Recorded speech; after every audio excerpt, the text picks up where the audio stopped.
Mullen Automotive, it's down roughly 95% from the March highs.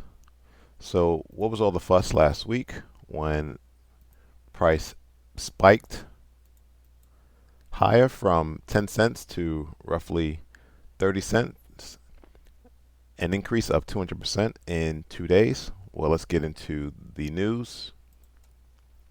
This article is coming from Market Beat. This is the bottom is in for Mullen Automotive. So two things happened,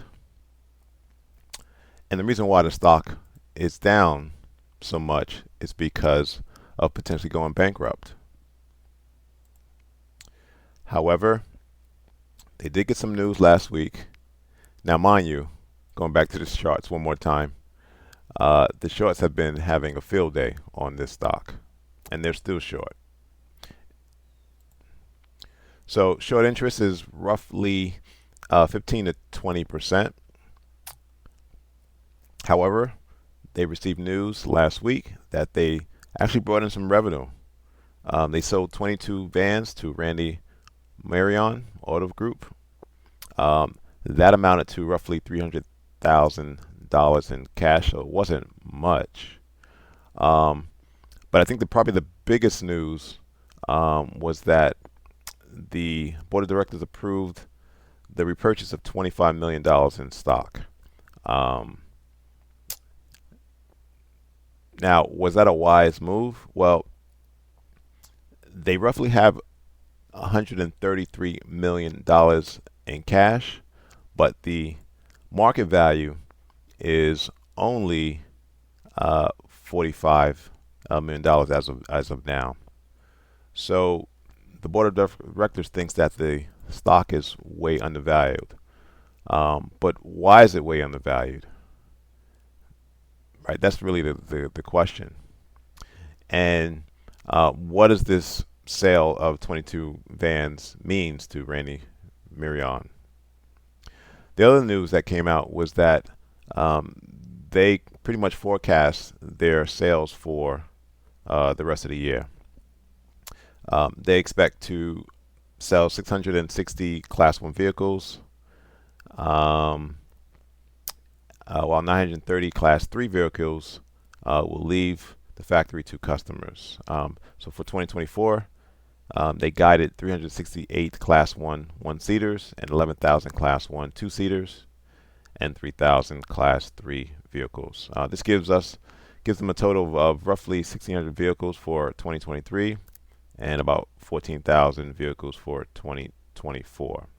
But again, if you consider, if you consider the numbers, they got to get to next year really to potentially that's where they start getting maybe close to break even or reaching economy scales that allows them to get to get some cash flow that's sustainable. So again, the 22 vehicles sold to Randy amounted to say just 300,000. All right. So if you assume the same amount that they're going to sell for this year, which say 16,000, 550, and so you got this. They're going to bring in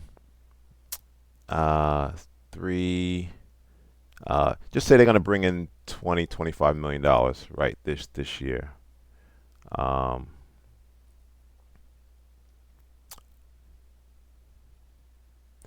Now again, who they're going to be selling to this year? Probably more vehicles to Randy, in the form of a $300 million purchase order.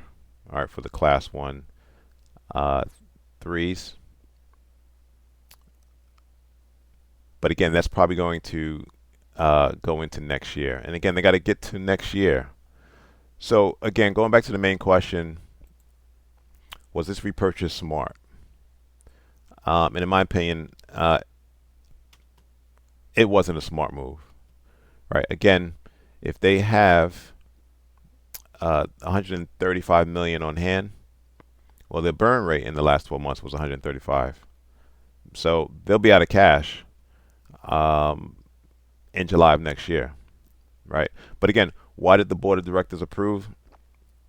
Well, again, with the market cap of roughly 50 million, they have over 300 million in assets, which includes cash and includes future purchase orders.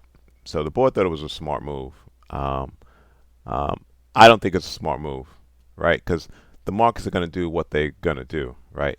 If you think that the stock is undervalued, well, why aren't you buying shares in your company, right?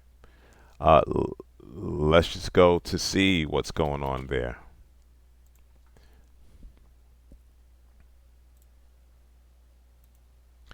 Let's go to inside trades. A number of insider buyers, 1. Number of insiders selling, 4. So is this conviction from the insiders of the company? No. Why wouldn't you put your own cash? Why are you risking the company's future? Nevertheless, going back to the charts. So this was the last really origin of this last leg down in price. So what did the shorts do? They saw it as an opportunity to short, and they're already up roughly 100%. And the last 2 days, you see selling pressure. So this gap higher is going to get filled. This move last week was definitely short-lived. Now, question is, will price get back down here? We're going to call that daily buyers at 10 cents.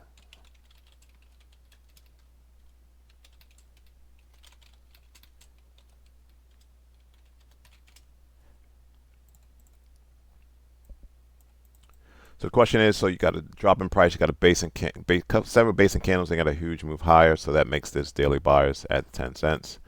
We're definitely going to fill the gap at 17 cents. The question is price going to trickle down to the 10-cent level? My guess is as they burn cash, and regardless of whether they finance or sell more stock, there's more downside risk, and we could revisit the strong move higher at 10 cents. So let's see how they make out over the coming months and or the rest of the year. But this was a great shorting opportunity at the 30-cent level. Kudos to the short sellers. Thanks for watching. Subscribe. Please like the video.